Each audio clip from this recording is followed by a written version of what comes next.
Hoy todo el mundo está hablando de la Nakba, el desastre que está sufriendo una parte del pueblo árabe. Mi formación profesional estuvo orientada en gran parte a la detección y resolución de problemas.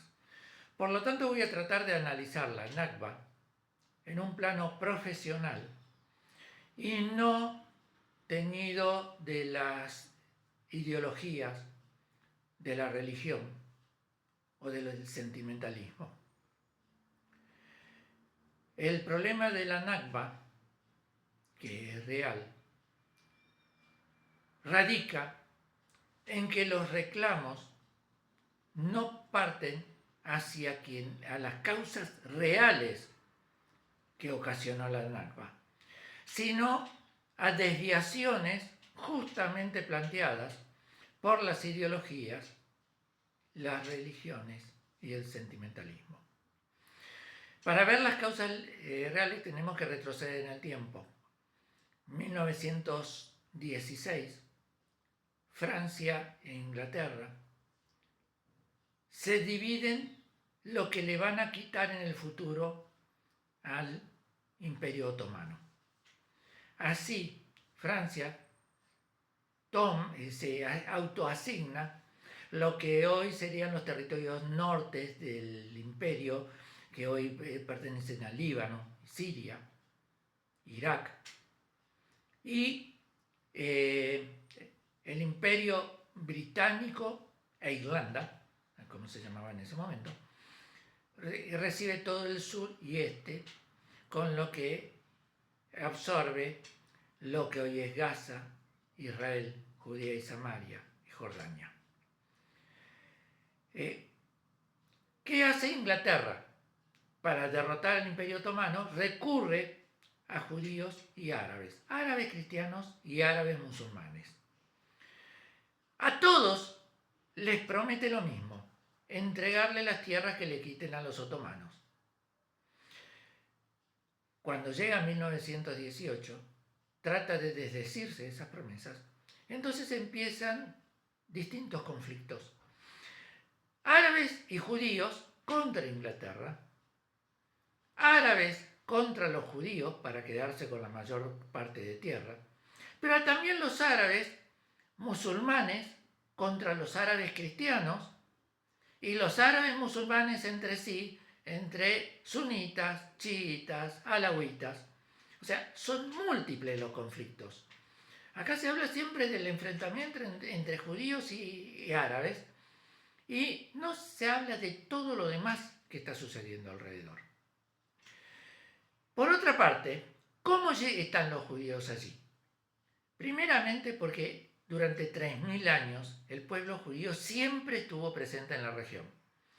Se puede demostrar de miles de formas, ruinas, textos, monedas, historia. Siempre estuvo el pueblo judío allí. Pero además, los judíos fueron comprando las tierras desérticas y los pantanos.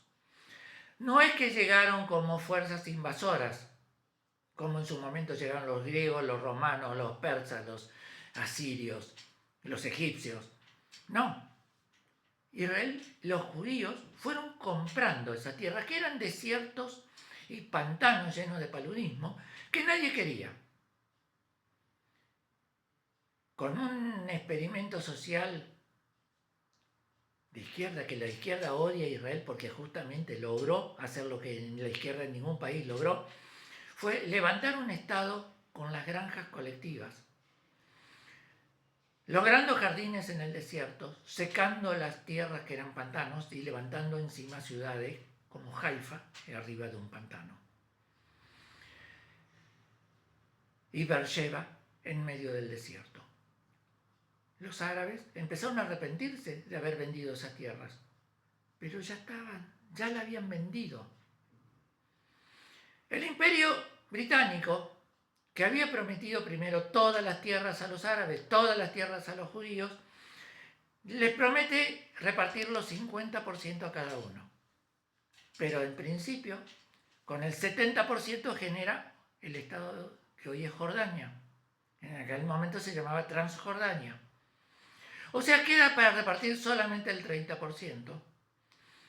Y ese 30% le da 15% a Israel, 15% a los árabes, en función de las propiedades de las tierras que tenían. Repito, tierras judías, tierras compradas, tierras propias.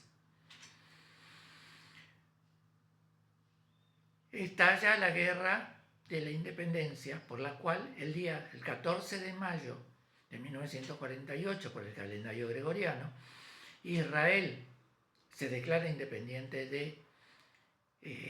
del Imperio Británico y automáticamente es invadido por 5 ejércitos representativos de 7 países árabes. Jerusalén es rodeada para impedir que reciba alimentos y agua. La intención, un claro genocidio contra el pueblo judío. Eso se impide por parte de Israel, abriendo un nuevo camino a través de la montaña, la ruta de Birmania, con lo cual logra desarticular ese sitio a la ciudad de Jerusalén. Mientras tanto, un socio de Hitler, el mufti de Jerusalén, convoca a todos los árabes a retirarse de los territorios israelíes para retornar triunfantes con los 5 ejércitos árabes cuando echen a los judíos al mar. Una forma muy poética de decir vamos a cometer un genocidio, asesinando a todos los judíos y apropiándonos de sus tierras. ¿Qué sucedió? Los árabes perdieron la guerra y entonces quienes emigraron no pudieron volver.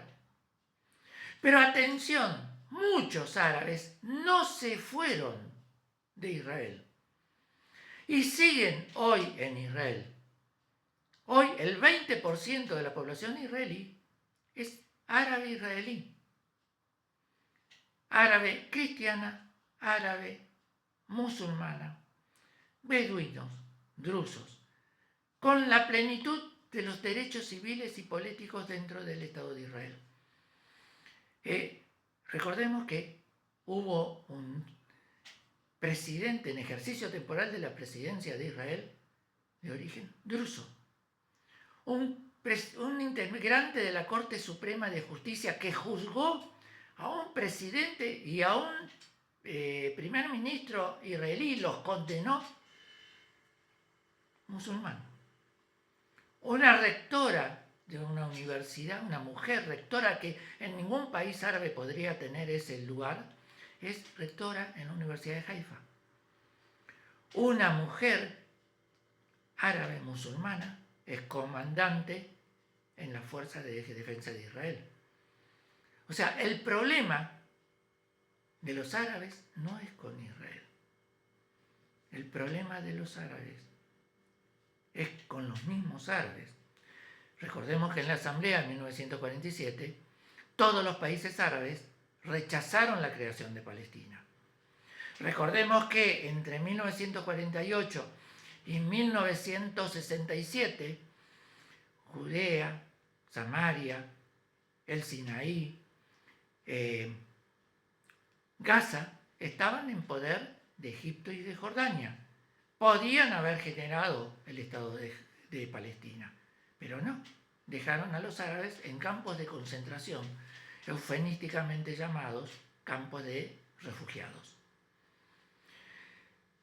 En los pactos, en los acuerdos de paz, Egipto le exigió a Israel todos los pozos petroleros del Sinaí.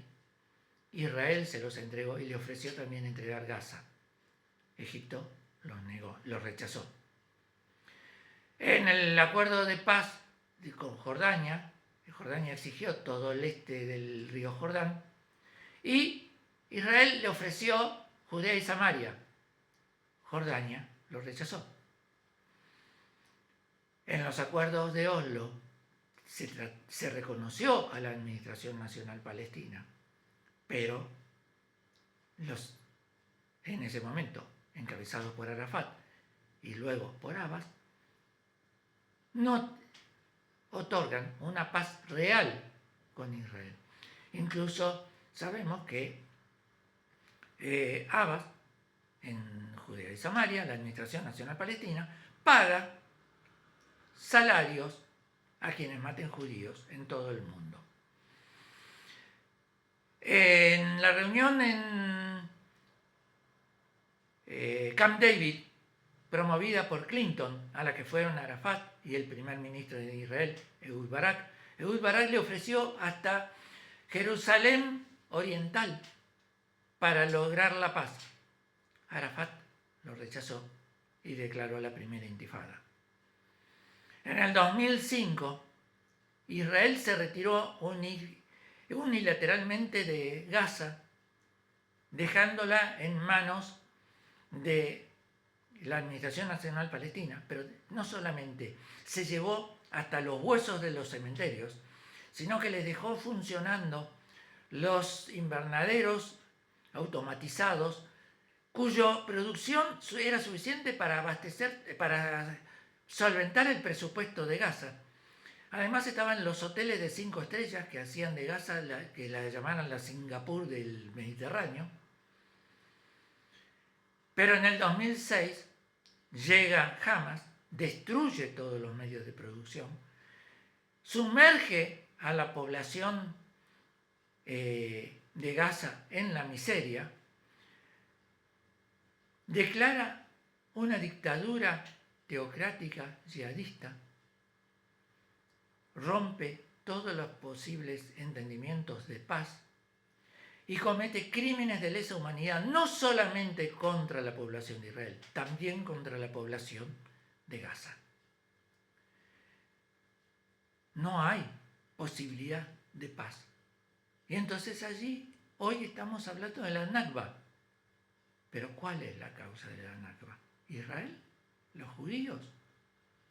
¿O los propios árabes que atentaron permanentemente contra el surgimiento de un Estado llamado Palestina, que aún hoy no existe? Lamentablemente, no podemos decir ni que Gaza, ni Judea y Samaria son un Estado palestino. No tienen ejército, no tienen manera propia, no tienen idioma, no tienen una educación propia, no tienen tradiciones propias. No hay nada para sustentar que sea un Estado. Ojalá pudiéramos tener un Estado que pudiera negociar con Israel, pero no es culpa de Israel. Ojalá el pueblo árabe pueda entender esto y pueda exigir a sus propios gobernantes que pongan fin a este conflicto sin genocidios, sino con razonamientos y con ideas políticas, sociales, que puedan sostener a todos los países en paz. Shalom, salam, paz para todos.